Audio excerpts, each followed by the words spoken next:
O tema desse trabalho é Dutra, liberal ou desenvolvimentista, baseado no artigo Liberalismo ou Desenvolvimentismo Associado, uma interpretação da política econômica do governo Dutra, 1946-1950, de Leonardo Aires e Pedro Fonseca.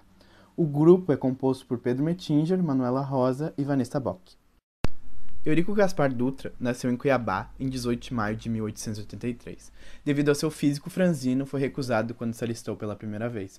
Assim, seu pai obteve uma certidão forjada, reduzindo em 2 anos para que seu porte fosse compatível com a idade, possibilitando sua entrada no exército. Participou do levante Resistência Vacina, no Rio de Janeiro, contra o governo Rodrigo Alves. O movimento foi debelado no mesmo dia e resultou no fechamento da sua escola militar. Pela sua participação no levante, foi expulso do exército, juntamente com os demais alunos revoltosos. Entretanto, no ano seguinte, foi beneficiado pela anistia decretada pelo governo. Dutra se manteve contra as revoltas tenentistas em 22 e 24 e se manteve fiel ao governo Washington Luiz na Revolução de 30, o que levou ao castigo de ser transferido a Ponta Porã, num trecho inóspito da fronteira com o Paraguai. Apesar desse castigo, participou ativamente contra os paulistas em 32 e os comunistas em 35, ganhando prestígio no governo Vargas, chegando à posição de ministro da Guerra. Nessa função, focou em modernizar o exército. No plano político, Dutra sempre representou uma figura menos carismática e mais conservadora. Antes da Segunda Guerra, manifestou clara simpatia ao eixo, mas se manteve pragmático em alternar o fornecimento de arma dos alemães para os americanos quando o rumo da guerra era mais claro. Dutra ajudou a depor Getúlio, devido às demonstrações de que estava disposto a cancelar as eleições. No seu lugar, junto com os outros líderes das forças militares, decidiram, ao invés de algum general, o presidente do Supremo, José Linhares, até o resultado das eleições. Como candidato, não era o preferido, até que na última quinzena da campanha foi favorecido pela atividade dos líderes do querenismo, em particular Hugo Borg, que atribuiu ao concorrente a frase "Não preciso dos votos dos marmiteiros", em referência aos trabalhadores, e fez dela um mote. Marmiteiro, marmiteiro, todo mundo grita. Marmiteiro, marmiteiro, todo mundo grita. Porque lá na minha casa só se papa de marmita. Porque lá na minha casa só se papa de marmita. Além desse fato, Vargas, só na última semana antes da eleição e após muita pressão, declarou seu apoio à candidatura de Dutra, que assim venceu a eleição com 55% dos votos. Visões tradicionais sobre o governo Dutra. Em vista de algumas políticas econômicas tomadas durante o seu governo, há debates em torno do caráter dessas políticas e do rompimento ou não delas com o processo de industrialização por substituição de importações iniciado na década anterior. As visões sobre essas políticas se dividem entre o constatado por uma literatura anterior, mais tradicional, e as visões de autores mais recentes sobre esse tema. Observando o que os autores relatam sobre esse período, Almeida, em texto de 1993, afirma que o governo Dutra foi um parênteses liberal em uma longa era caracterizada pelo intervencionismo econômico. Skidmore, em texto de 1976, defende que o governo tinha a intenção de retomar o ideal das vantagens comparativas, mesmo considerando isso imprevisível. E Bastos argumenta que o clima liberalizante do pós-guerra foi realizado pela pressão dos grupos econômicos locais, como comerciantes, industriais e agraristas, para que o governo se envolvesse menos na economia, e que as primeiras ações liberais, na verdade, iniciaram antes do governo Dutra, no governo provisório de José Linhares, mas que elas foram aprofundadas durante o governo Dutra. Com isso, os autores também apontam que não haveriam fases bem demarcadas, apesar dos elementos que apontam uma clara política mais liberal no primeiro ano do governo Dutra, e que isso tenha sido substituído por medidas intervencionistas e a favor do crescimento nos anos subsequentes. Com esses pensamentos que os autores Skidmore, Furtado, Lessa e Viana, reconhecendo a não linearidade da política econômica, associam ela à ortodoxia e defendem que o crescimento industrial que ocorreu durante esse período, na verdade, foi fruto de outros objetivos e ações, como o combate à inflação e a correção dos déficits externos. Nisso, a interpretação aponta para um rompimento com o projeto da industrialização por substituição de importações, que teria sido iniciado lá na era Vargas. Em confronto com o pensamento tradicional, as visões mais recentes sobre o governo Dutra, como a visão de Sareta, Bresser Pereira, Bastos e de Fonseca, discordam do predomínio ortodoxo da política econômica e defendem, por meio de evidências, a existência de medidas tomadas durante o governo Dutra que visavam o crescimento industrial e que foram tomadas conscientemente, objetivando o crescimento industrial. E dentro das visões mais recentes defendidas nesse artigo, há duas hipóteses. Uma primeira que associa a política econômica do governo Dutra ao desenvolvimentismo, e para isso ela se baseia na visão do Fonseca de que houve um propósito do governo em promover o crescimento da economia com base no setor industrial através do Estado, e isso não representaria um rompimento ou antagonismo com o projeto de governo anterior da era Vargas. Já a segunda visão observa uma diferença entre os dois governos, de Vargas e de Dutra, propondo e associando a política econômica do governo Dutra à gênese do desenvolvimentismo dependente associado, diferenciado do período Vargas com a contração do comércio exterior, Grande Depressão, guerra, e associando o governo Dutra a uma aposta de capital externo a fim de alavancar o crescimento industrial, se utilizando do comércio internacional.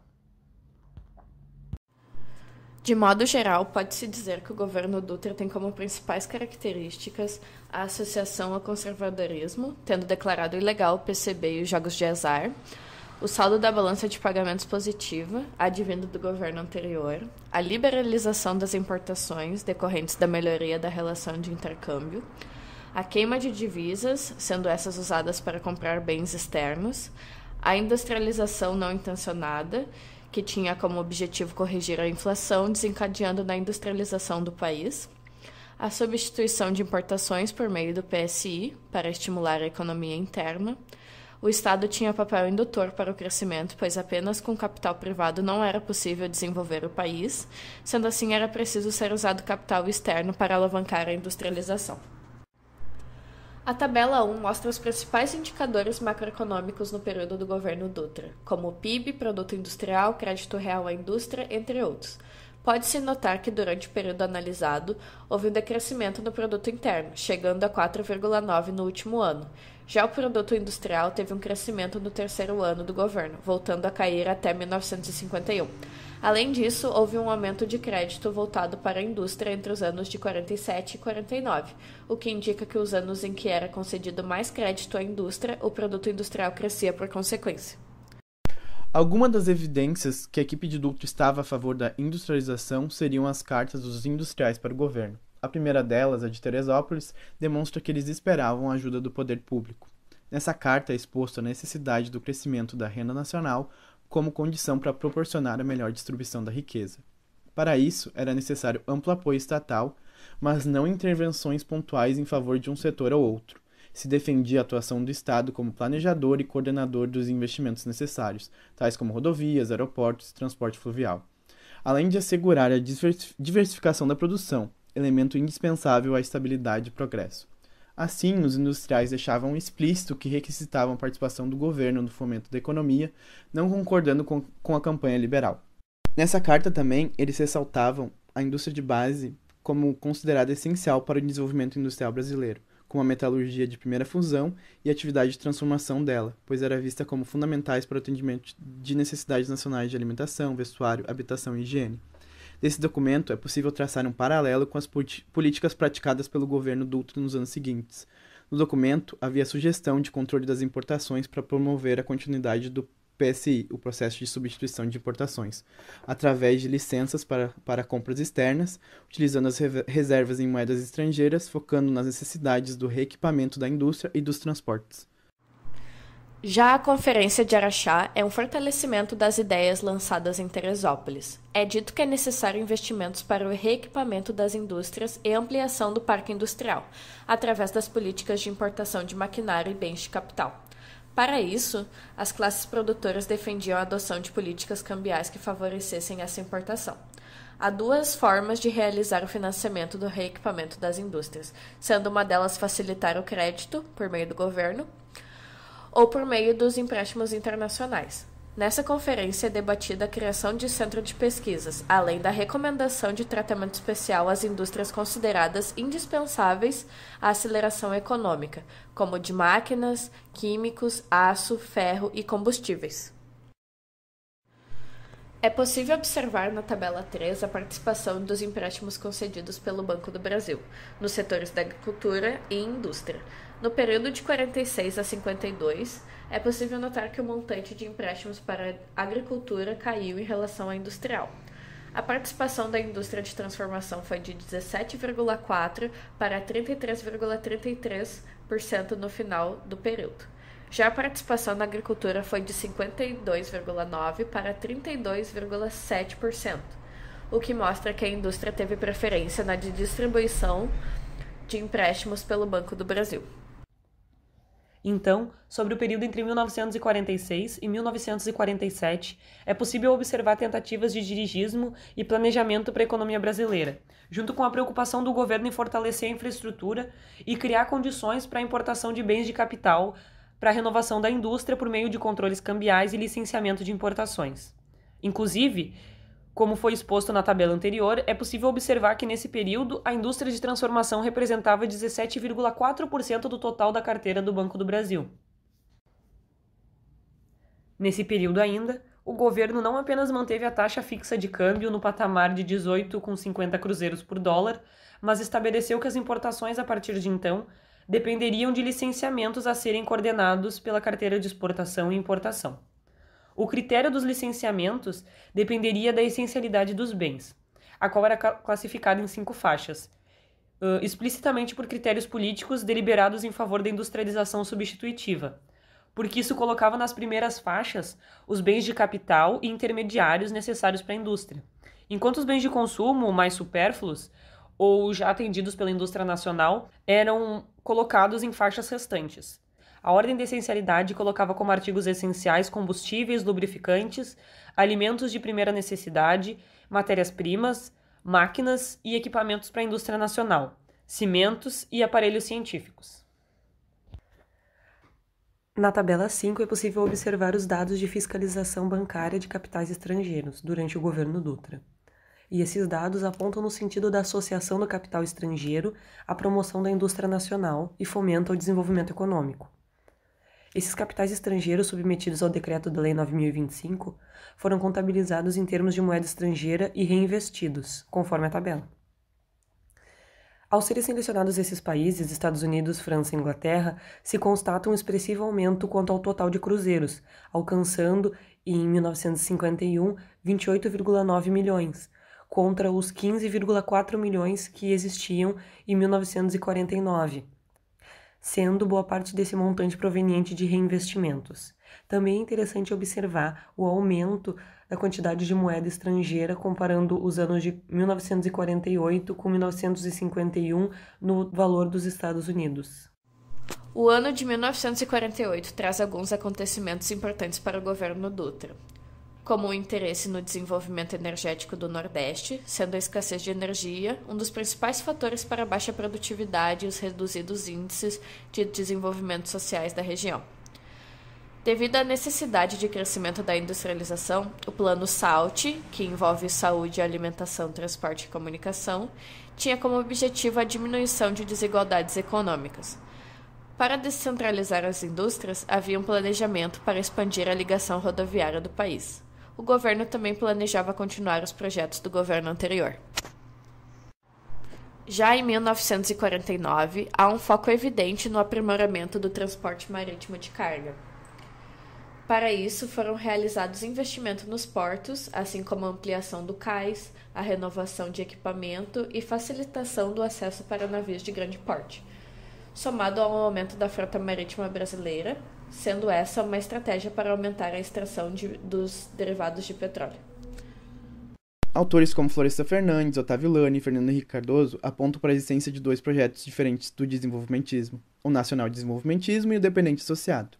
O primeiro é associado no Brasil a Vargas e o segundo a Juscelino Kubitschek. O Nacional Desenvolvimentismo seria mais nacionalista, com maior papel ao Estado para alavancar recursos e realizar investimentos, focando na produção de bens inicialmente populares e até o avanço da indústria para os bens de capitais intermediários. Politicamente, o projeto conta para sustentação uma aliança entre o empresariado, as classes médias e os trabalhadores urbanos. O Dependente Associado, por sua vez, foca no investimento externo, principalmente de grandes empresas. Assim, ele alavancaria um padrão de industrialização mais restritivo, focando na produção de bens duráveis, de consumo e na indústria pesada. Esses itens são de demandas das camadas de rendas mais altas. Esse modelo não exclui de vez o Estado nem as burguesias locais, mas estabelece entre eles outro tipo de associação, numa relação de subordinação ou dependência ao capital estrangeiro. Essas duas estratégias vêm da incapacidade ou fragilidade dos grupos empresariais latino-americanos para liderar o crescimento industrial, seja pela inexistência de conhecimento tecnológico ou a baixa capitalização. Após essa explicação sobre os modelos de desenvolvimentismo, é possível fazer uma análise do governo Dutra como dependente associado. Com isso, sabemos que o governo almejava suprir com recursos exterior boa parte dos investimentos necessários para alavancar a indústria nacional.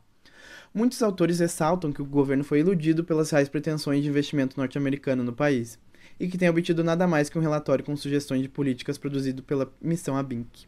Esse relatório buscava criar condições para facilitar a entrada de capitais no país, mas não colocava o Brasil em posição privilegiada em relação aos outros países latino-americanos.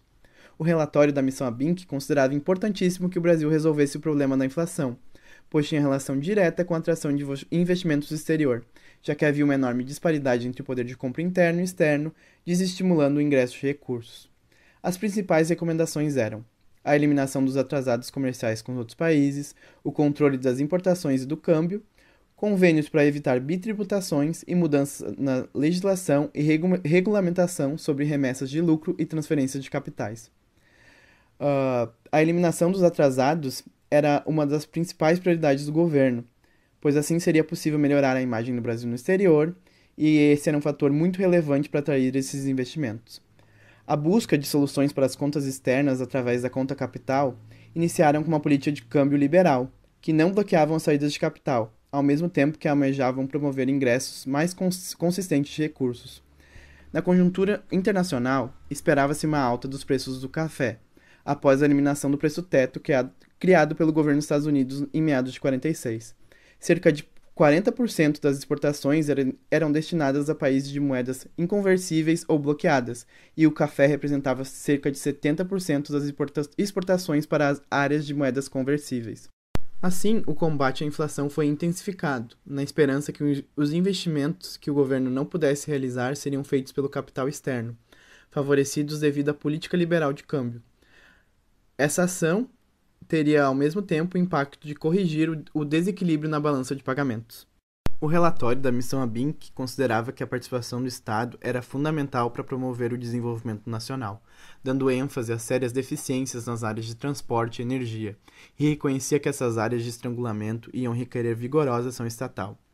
Admitia-se que o capital privado interno sozinho não teria capacidade de suprir as necessidades de desenvolvimento, e a fragilidade do balanço de pagamentos nacional dificultava a tomada de recursos no exterior. Tentando achar um caminho para isso, o governo buscou fortalecer laços com o exterior, principalmente com os Estados Unidos, além de uma participação mais ativa em suas relações internacionais. Assim, conseguiu acordos para a realização de intercâmbios de pessoas para a troca de experiências no setor público, em áreas de administração pública, saúde, bem como a obtenção de mão de obra mais qualificada, principalmente pelo avanço da industrialização.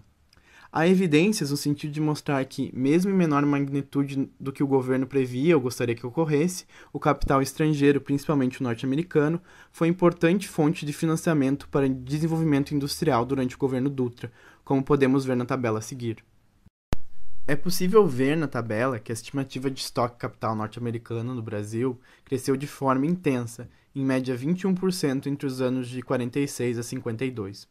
O destaque fica para a indústria de transformação, a qual representou metade do total em 52, sendo que em 46 representava apenas um terço.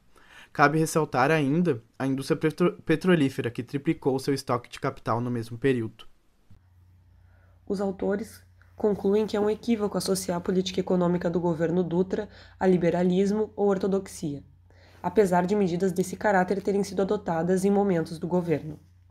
Desta forma, esse governo é associado ao desenvolvimentismo e, assim, é visto como uma continuidade do apoio à industrialização substitutiva de importações. O material exposto aponta a política econômica do período como bastante próxima ao desenvolvimentismo dependente associado, onde houve uma conjuntura internacional favorável a investimentos e financiamentos externos, e o padrão de desenvolvimento se consolidou com maior presença e alavancagem de capital estrangeiro, tendo os Estados Unidos como principal fonte de investimentos externos do país. E assim, a postura do governo Dutra de integrar a economia nacional à norte-americana do pós-guerra foi equivocadamente vista pelos tradicionais como liberalismo econômico, mas, na verdade, mantinha a proposta desenvolvimentista de industrializar o país, embora sob novas bases.